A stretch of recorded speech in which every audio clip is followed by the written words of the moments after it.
Good morning students, welcome to my class. हम लोग पढ़ रहे हैं BA part second political science paper second भारतीय राज्य व्यवस्था। और उसमें जो टॉपिक आज हमने चुना है पढ़ने के लिए वो है भारतीय राष्ट्रीय कांग्रेस की स्थापना। आप सब जानते हैं कि सन 1885 में भारतीय राष्ट्रीय कांग्रेस की स्थापना हुई थी। एक अंग्रेज़ अफसर थे A.O. ह्यूम, जो रिटायर हो चुके थे 1882 में 1882 में। उन्हीं के प्रयासों से भारतीय राष्ट्रीय कांग्रेस की स्थापना हुई सन 1885 में। और ये एक बहुत ही महत्वपूर्ण घटना थी भारतीय राष्ट्रीय आंदोलन के इतिहास में। इसका सबसे बड़ा महत्व या इसकी इम्पोर्टेंस ये थी कि इसने भारतीय राष्ट्रीय आंदोलन को एक संस्थागत स्वरूप प्रदान किया। ऑर्गेनाइजेशन मिली इसके रूप में राष्ट्रीय आंदोलन को। अब तक लोग अपने अपने तरीके से आंदोलन चला रहे थे, लेकिन अब भारतीय राष्ट्रीय आंदोलन एक संस्था के बैनर तले चलने लगा।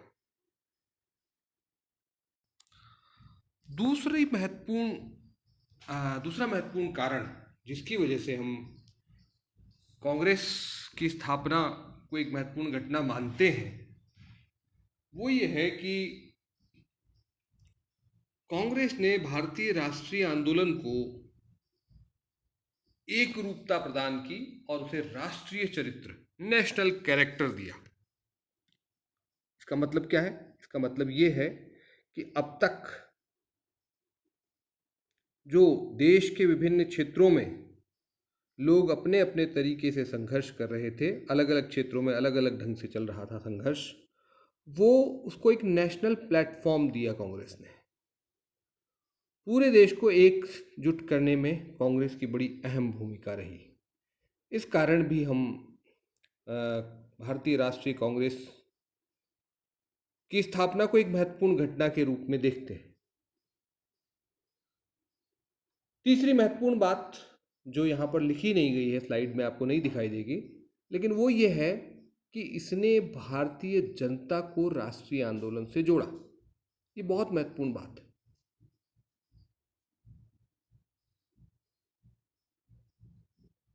इससे पहले जो 1857 का जो घटना थी, जिसे हम लोग प्रथम स्वाधीनता संग्राम कहते हैं, अंग्रेज उसको एक सैन्य विद्रोह कहते हैं,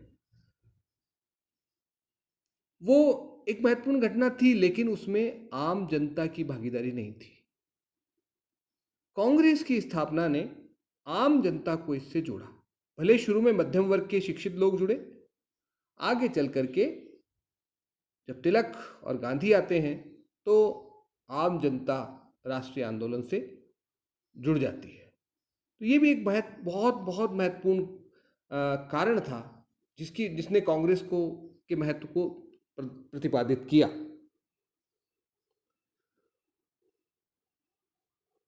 और कांग्रेस का महत्व इस बात से भी है कि कांग्रेस ने केवल भारत और भारतीयों की बात नहीं की, उसने अपने जैसे अन्य जो उपनिवेश थे उनके हितों की बात की, वहाँ के लोगों के हितों की बात की। यानी हम केवल अपने स्वार्थ की बात नहीं कर रहे थे, हम सबके कल्याण की बात कर रहे थे। जो हमारी संस्कृति में जो भावना निहित है कि सर्वे भवन्तु सुखिनः की जो का विचार हमारी संस्कृति में है, वो कहीं ना कहीं इस कांग्रेस की जो मांगे थी उनसे परिलक्षित हो रहा था। तो कुल मिलाकर के बात यह है कि कांग्रेस की स्थापना भारतीय राष्ट्रीय आंदोलन की दृष्टि से बहुत ही महत्वपूर्ण घटना थी। और उसके पीछे मैंने आपको कुल मिला के 4 कारण बताए हैं। पहला कि भारतीय राष्ट्रीय कांग्रेस ने राष्ट्रीय आंदोलन को एक संस्थागत स्वरूप प्रदान किया। दूसरा, राष्ट्रीय चरित्र प्रदान किया। तीसरा, आम जनता को राष्ट्रवाद से जोड़ा। और चौथी बात, केवल भारत और भारतीयों के हितों की बात नहीं की, बल्कि सर्वे भवन्तु सुखिनः की भावना के अनुरूप अन्य जो ऑप्रेस्ड नेशनैलिटीज़ थी, जो उपनिवेश थे, उनके हितों की भी बात की, उनकी स्वाधीनता के लिए भी आवाज़ उठाई। आगे बढ़ते हैं हम। तो जैसा आप देख रहे हैं, इसमें कुछ महत्वपूर्ण तथ्य आपको बताए गए हैं। 4 बातें मैं इस स्लाइड के माध्यम से आपके साथ शेयर कर रहा हूँ। पहली चीज़ ये कि भारतीय राष्ट्रीय कांग्रेस की स्थापना कब हुई? सन 1885 में हुई। और किसने इसमें योगदान किया? वो थे सर A.O. ह्यूम, एक रिटायर्ड अंग्रेज ICS ऑफिसर। वो रिटायर्ड इन 1882, 1882 में वो सेवानिवृत्त हो चुके थे और उन्होंने सन 1885 में इस संस्था की स्थापना में महत्वपूर्ण भूमिका निभाई। कांग्रेस का पहला अधिवेशन कब हुआ? 27-28 दिसंबर 1885 को। कहाँ हुआ? जो आजकल इसको मुंबई कहते हैं, उसको उस समय बॉम्बे कहा जाता था। और बॉम्बे में कहाँ? तेजपाल, गोकुलदास तेजपाल संस्कृत महाविद्यालय में ये आयोजित हुआ पहला अधिवेशन 27-28 दिसंबर 1885। तीसरी बात मैंने आपको बताई कि इसकी अध्यक्षता किसने की? पहले जो अध्यक्ष थे इसके व्योमेश चंद्र बनर्जी थे, जो एक ईसाई थे।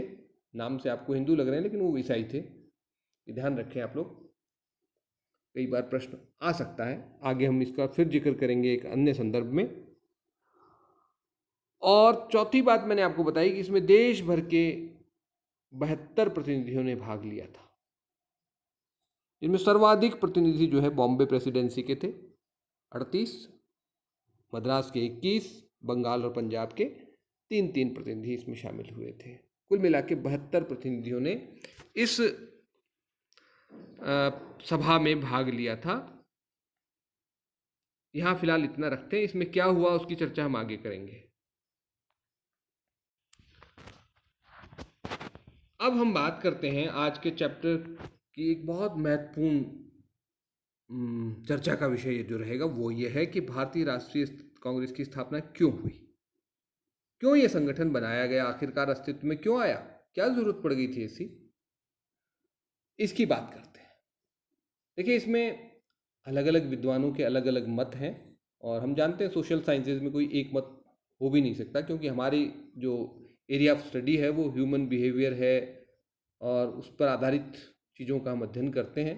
तो उसमें हमारा हर एक व्यक्ति के अपने मूल्य होते हैं, मान्यताएं होती हैं, उनके चलते हर एक के अपने निष्कर्ष होते हैं। 2+2 जैसा फार्मूला हमारे यहाँ नहीं होता, सब लोग एक मत नहीं होते। तो यहाँ कांग्रेस की स्थापना को लेकर के भी कुछ मतांतर है। 2 मुख्य दृष्टिकोण हैं जिनका उल्लेख विपिन चंद्रा, जो एक प्रतिष्ठित इतिहासकार माने जाते हैं भारतीय राष्ट्रीय आंदोलन के, उन्होंने 2 प्रमुख दृष्टिकोणों का जिक्र किया है। पहला, सुरक्षा वाल्व के रूप में कांग्रेस की स्थापना की गई, और दूसरा, कांग्रेस की जो स्थापना थी राष्ट्रवाद के विकास की क्रमिक प्रक्रिया के परिणाम के रूप में थी। ये 2 दृष्टिकोणों का प्रतिपादन विपिन चंद्रा ने अपनी पुस्तक में किया। उन्होंने पहले दृष्टिकोण का खंडन किया है और दूसरे दृष्टिकोण को सही माना है। आगे डिटेल में चर्चा करते हैं अभी हम। इसके अलावा कुछ अन्य दृष्टिकोण भी हैं, जैसे नंदलाल चटर्जी के अनुसार कांग्रेस की स्थापना भारत को रूस के विस्तारवाद से बचाने के लिए की गई थी। ये नंदलाल चटर्जी का मत है। सहमत असहमत हो सकते हैं, अपने सबके अपने विचार हैं, इसकी ज़्यादा हम विस्तार से नहीं चर्चा करेंगे, सिर्फ हम ये एक मत है, ये भी इसकी बात हम कर रहे हैं। दूसरी बात, ये भी कहा जाता है कि सर A.O. ह्यूम जो है वो भारत और भारतीयों से बहुत लगाव था उन्हें, और एक सच्चे उदारवादी थे, और उन्होंने भारतीयों के कल्याण के लिए उनके हित में इस संस्था की स्थापना की। ये भी एक महत्वपूर्ण दृष्टिकोण है। और तीसरा जो एक अन्य मत है वो ये है कि कांग्रेस की स्थापना भारत में पूंजीवाद की सुरक्षा के लिए की गई थी। ताकि भारत में साम्यवाद ना आ सके। ये कुछ कुछ दृष्टिकोण नंदलाल चटर्जी के दृष्टिकोण से मेल खाता है। ये कुल मिलाकर के कुछ अलग अलग मत इसमें रखे जाते हैं। यहाँ पर ऊपर के जो पहले दो मत हैं, यानी सुरक्षा वाल्व की अवधारणा और क्रमिक विकास की प्रक्रिया, इनकी हम विस्तार से चर्चा भी आगे करेंगे। यहाँ पर मैं जो नीचे तीन मत दिए गए हैं उनमें से बीच वाले की थोड़ी सी चर्चा कर लेता हूँ। ये कहना कि सर ए.ओ. ह्यूम को भारत और भारतीयों से लगाव था, सच्चे उदारवादी थे और उन्होंने उनके हित में इस संस्था की स्थापना की, अपने आप में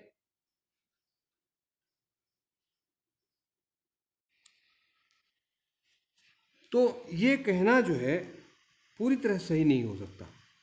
क्यों?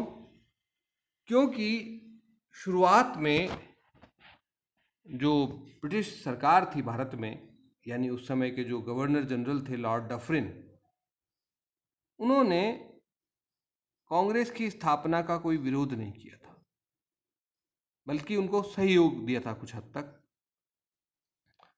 तो यदि ये संस्था भारत और भारतीयों के हित में काम करने के लिए बनाई जाती तो ब्रिटिश सरकार का रवैया इसके प्रति सहानुभूतिपूर्ण कैसे हो सकता था, ये विचारणीय प्रश्न है। No doubt A.O.. ह्यूम अच्छे इंसान थे, इसमें कोई शक नहीं है, उदारवादी थे, इसमें भी कोई शक नहीं है, लेकिन ब्रिटिश सरकार उनके इस कदम का समर्थन क्यों करती, सवाल ये होता है। इसलिए ये दृष्टिकोण पूर्णतया सत्य नहीं हो सकता। आंशिक सत्य हो सकता है इसमें कहीं कि ए.ओ. ह्यूम के मन में ऐसा विचार रहा हो और संयोगवश अन्य कारणों से ब्रिटिश सरकार ने भी इसको समर्थन दिया हो। आगे हम बढ़ते हैं। हम अब बात करते हैं सुरक्षा वाल्व के दृष्टिकोण की। ये सर्वाधिक प्रचलित मत है कि सर ए.ओ. ह्यूम ने ब्रिटिश शासन की रक्षा के उद्देश्य से इस संगठन की स्थापना की। आपको ध्यान है लॉर्ड लिटन 1876 से 1880 के कार्यकाल में भारत में बहुत अधिक असंतोष उत्पन्न हो गया था, बहुत उनकी नीतियों के कारण,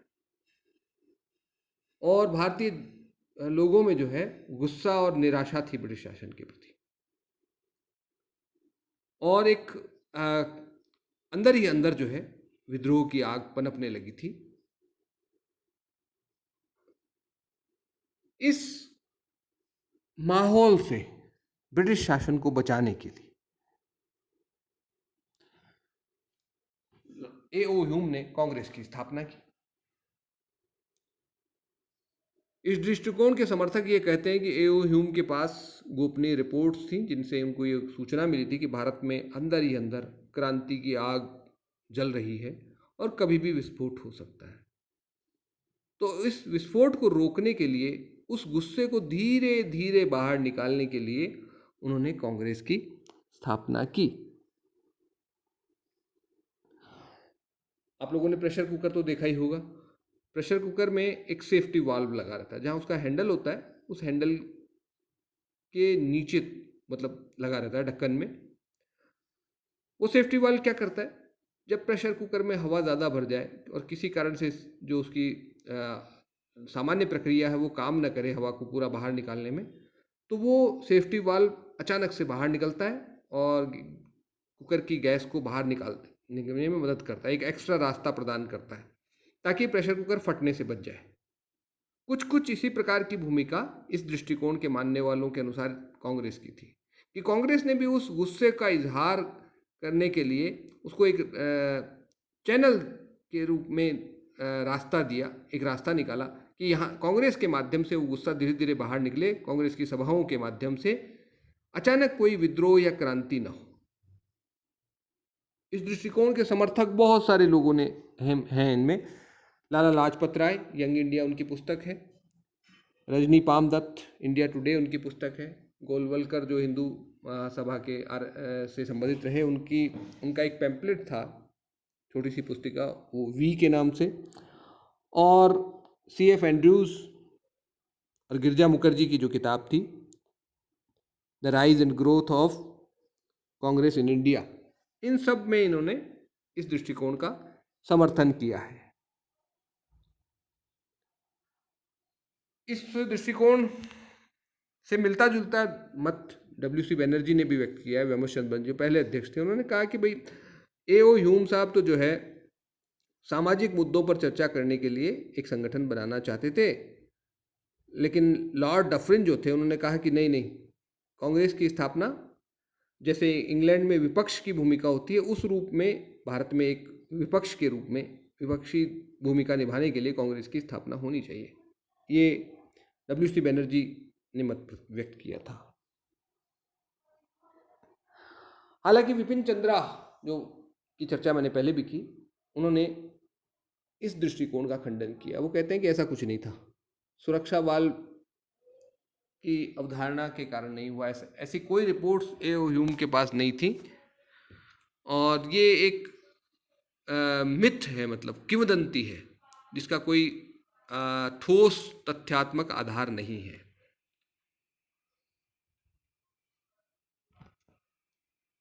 तो दूसरा दृष्टिकोण क्या है?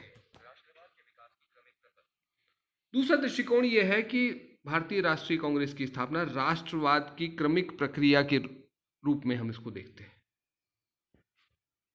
भारत में राष्ट्रवाद की भावना धीरे धीरे पनपने लगी थी, और हम लोग एक राष्ट्र बनने की प्रक्रिया से गुजर रहे थे। We were under process of making a nation, राष्ट्र बना रहे थे अपने आप को। हम पहले पढ़ चुके हैं कि बहुत से अंग्रेजों ने ये कहा, जॉन स्ट्रेची, जॉन सीले आदि ने, कि भाई India is a mayor geographical expression, Bharat एक भौगोलिक अभिव्यक्ति है, जैसे यूरोप है वैसे ही भारत है, कोई राष्ट्र नहीं है, एक देश नहीं है। अलग अलग संस्कृति के लोग हैं, अलग अलग धर्मों के लोग हैं, अलग अलग रंग के लोग हैं, तो वो एक राष्ट्र नहीं है। ये दृष्टिकोण प्रतिपादित कर चुके थे, तो हमने कहा नहीं, हम राष्ट्र भले ना हो लेकिन हम राष्ट्र बन रहे हैं, ये हमने दृष्टिकोण प्रतिपादित किया था। और इसी क्रमिक प्रक्रिया का परिणाम था कांग्रेस की स्थापना सन 1885 में।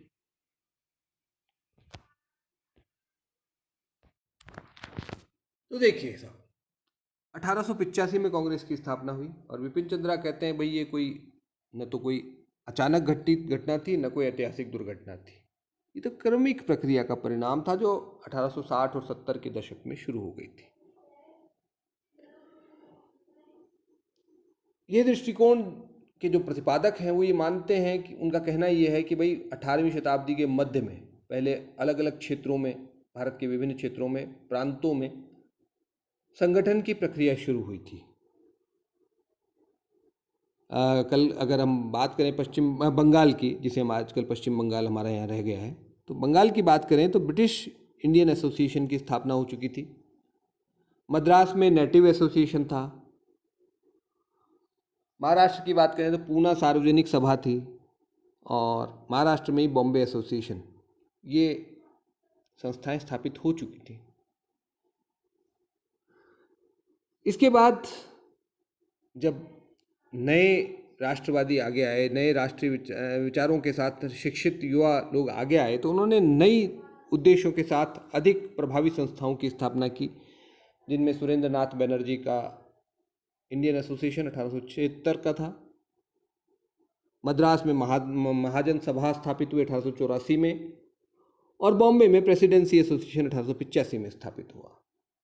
ये कुछ जो पूर्ववर्ती संगठन थे उनसे ज़्यादा आगे बढ़े हुए संगठन, जैसे पूर्ववर्ती जो संगठन थे, जैसे हम बात की हमने ब्रिटिश इंडियन एसोसिएशन, ये जमींदारों के हितों के लिए बना हुआ था, लेकिन ये जो बाद वाले जो संगठन हैं ये सारे आम जनता की बात कर रहे थे, मध्यम वर्ग के हितों की बात कर रहे थे कम से कम।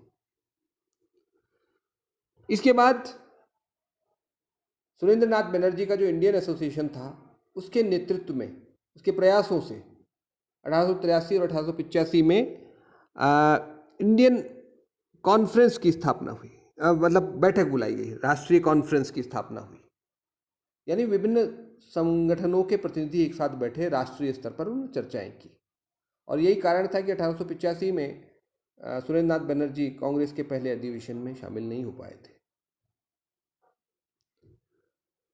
तो इस आधार पर हम ये कह सकते हैं कि भारतीय राष्ट्रीय कांग्रेस की जो स्थापना थी वो एक क्रमिक प्रक्रिया का परिणाम था।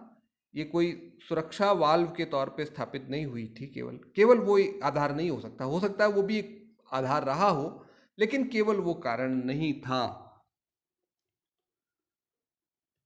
अगली स्लाइड में हम देखेंगे कि इससे पूर्व कौन कौन से संगठन स्थापित हो चुके थे। कुछ चर्चा हमने की। तो इन संगठनों को हमने दो भागों में बांटा है, एक तो 1857 से पूर्व के और एक उसके बाद के। जैसे अगर हम बात करें बंगाल की, तो 1857 से पहले लैंड होल्डर सोसाइटी बन चुकी थी, ब्रिटिश इंडियन एसोसिएशन बन चुका था, और इसी तरह से मद्रास में नेटिव एसोसिएशन बन चुका था, बॉम्बे में जो है बॉम्बे एसोसिएशन बन चुका था। 1857 के बाद की बात करें अगर, तो 1866 का ईस्ट इंडिया एसोसिएशन लंदन में जो बना था दादा भाई नौरोजी के प्रयत्नों से, ये एक बहुत महत्वपूर्ण संस्था थी जो लंदन में भारतीयों के हितों की बात करती थी। आपको पता होगा कि दादा भाई नौरोजी पार्लियामेंट के मेंबर भी थे, ब्रिटिश पार्लियामेंट के मेंबर भी थे वहाँ पर। ये उनका एक बड़ा महत्वपूर्ण संगठन था। पूना सार्वजनिक सभा 1867 पूना में थी, और उसके जो संस्थापकों में गणेश वासुदेव जोशी, एम.जी. रानाडे, एस.एच. चिपलूणकर वगैरह वगैरह, ये सब लोग इसमें शामिल थे। इसी तरह से इंडियन लीग 1875 कलकत्ता में, शिशिर घोष, योगेश चंद्र दत्त, काली मोहन दास वगैरह वगैरह इससे संबंधित रहे। इंडियन एसोसिएशन 1876 कलकत्ता में, सुरेंद्र नाथ बनर्जी और आनंद मोहन घोष इसके संस्थापक रहे। उनकी बड़ी महत्वपूर्ण भूमिका रही, खासकर सुरेंद्र नाथ बनर्जी की। उन्होंने मध्यम वर्ग के जो शिक्षित भारतीय थे उनकी आकांक्षाओं को अभिव्यक्त किया इस संगठन के माध्यम से। और इसी संगठन ने अभी, जैसे हमने पिछली स्लाइड में देखा था, कि 1883 और 1885 में नेशनल कॉन्फ्रेंस का आयोजन किया था। और आखिरी संगठन जिसकी मैं बात कर रहा हूँ, बॉम्बे प्रेसिडेंसी एसोसिएशन था, जो 1885 में स्थापित हुआ था। इन सब संगठनों ने कांग्रेस के पूर्ववर्ती संगठनों के रूप में भारत में राजनीतिक चेतना को उत्पन्न करने का काम किया, और इसी क्रमिक प्रक्रिया का, यानी जो क्षेत्रीय स्तर पर जो संगठन बन रहे थे, उसी क्षेत्रीय संगठनों को राष्ट्रीय स्तर पर लाने की दिशा में कांग्रेस एक बड़ा कदम था। और इसमें सुरेंद्र नाथ बनर्जी के इंडियन एसोसिएशन की बड़ी महत्वपूर्ण भूमिका रही है।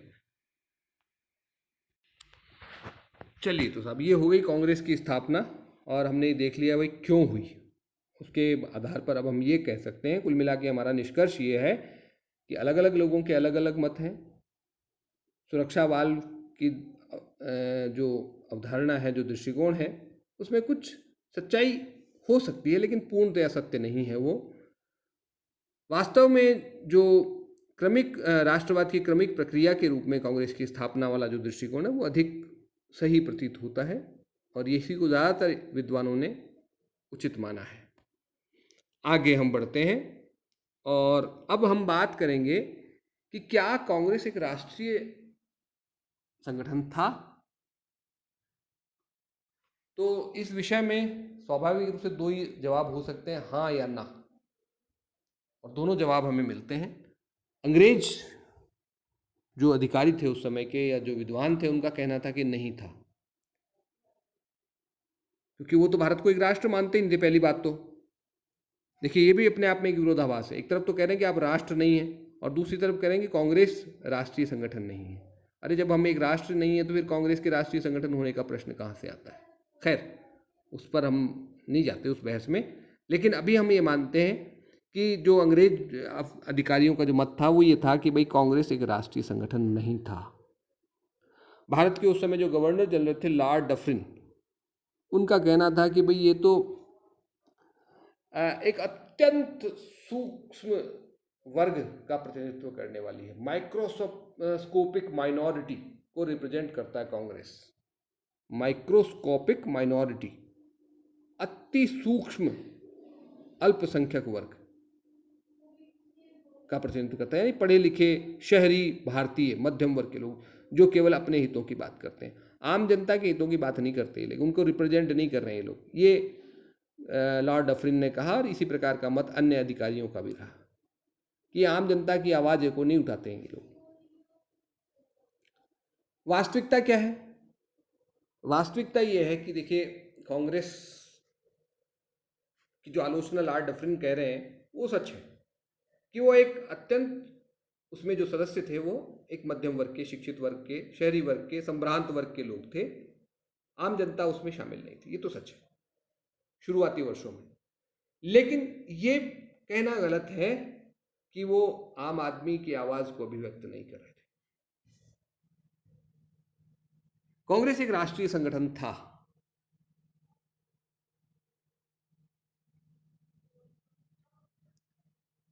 अच्छा, हम पहले बात इसी दृष्टिकोण को पूरा कर लें। तो जो आलोचना इसकी की गई वो ये है कि भाई एक तो ये मध्यम वर्ग का प्रतिनिधित्व करता था केवल, और दूसरा इसमें बहुत सारे वर्गों के प्रतिनिधि नहीं थे, जैसे मुस्लिम लोग नहीं थे, इससे जुड़े हुए नहीं थे, क्योंकि उनको सर सैयद अहमद खान के नेतृत्व में अलग संगठित करने का प्रयास किया जा रहा था अंग्रेजों द्वारा। अगले लेक्चर में हम देखेंगे। जमींदार लोग इसमें शामिल नहीं थे, देसी रियासतों के शासक भी इसमें शामिल नहीं थे, और आम जनता तो थी नहीं, यानी बहुत बड़ा वर्ग देश का इस संगठन में शामिल नहीं था। तो फिर तो आता दूसरा दृष्टिकोण फिर, और दूसरा दृष्टिकोण क्या है? कांग्रेस एक राष्ट्रीय संगठन था।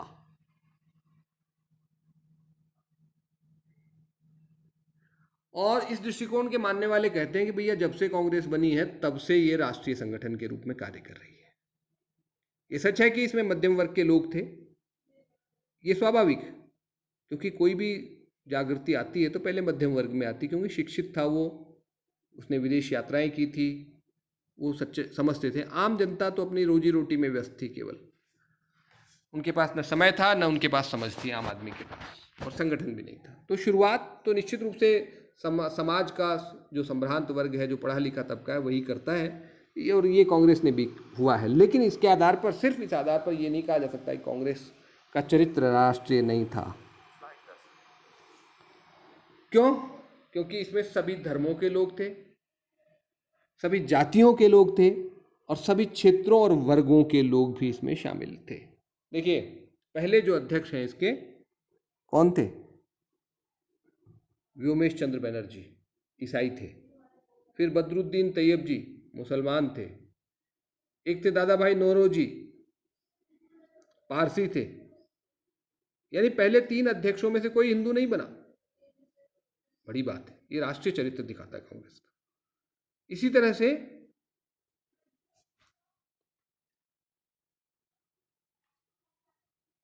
अगर राजा इसमें शामिल नहीं थे तो क्यों? क्योंकि राजाओं को भी फूट डालो और शासन करो की नीति के तहत अंग्रेज सरकार ने प्रलोभन देकर के अलग रखा था, उनको अलग रखा गया था। कारण, ताकि राष्ट्रीय आंदोलन संगठित न हो सके, इसलिए उनको अलग रखा गया था। उनके निहित स्वार्थों को सिद्ध कर दिया गया और वो कांग्रेस इससे अलग रहे। जहाँ तक आम जनता का सवाल है, तो आम जनता शुरुआती वर्षों में जरूर अलग रही कांग्रेस से, और ये स्वाभाविक भी था। लेकिन जैसे जैसे राष्ट्रीय आंदोलन आगे बढ़ा कांग्रेस के नेतृत्व में, वैसे वैसे आम जनता भी राष्ट्रीय आंदोलन से जुड़ती गई, कांग्रेस से जुड़ती गई। पहले तिलक और फिर महात्मा गांधी के नेतृत्व में कांग्रेस ने जो है आम आदमी को साथ लेकर के राष्ट्रीय आंदोलन का नेतृत्व किया। इसी तरह से कांग्रेस ने यह भी एक प्रयास किया कि देश के विभिन्न शहरों में कांग्रेस के जो है अधिवेशन, वार्षिक अधिवेशन, बैठकें आयोजित की जाए। कलकत्ता, मद्रास, बम्बई, पूना जैसे महानगरों में पहले आयोजित हुई, उसके बाद धीरे धीरे बनारस जैसे, लखनऊ जैसे छोटे शहरों में भी इसके अधिवेशन आयोजित किए गए। और कांग्रेस के इस इन विभिन्न शहरों में आयोजित होने वाले अधिवेशनों ने इसके चरित्र को राष्ट्रीय बनाने में बहुत मदद की। और इन्होंने एक काम और भी किया था कि जहाँ अधिवेशन होता था वहाँ के व्यक्ति को वो जो है उसका अध्यक्ष नहीं बनाते थे, वो किसी बाहरी व्यक्ति को अध्यक्ष बनाने की कोशिश करते थे ताकि उसका चरित्र राष्ट्रीय नजर आए। तो ये इसलिए हम कह सकते हैं कि कांग्रेस वास्तव में एक राष्ट्रीय संगठन था।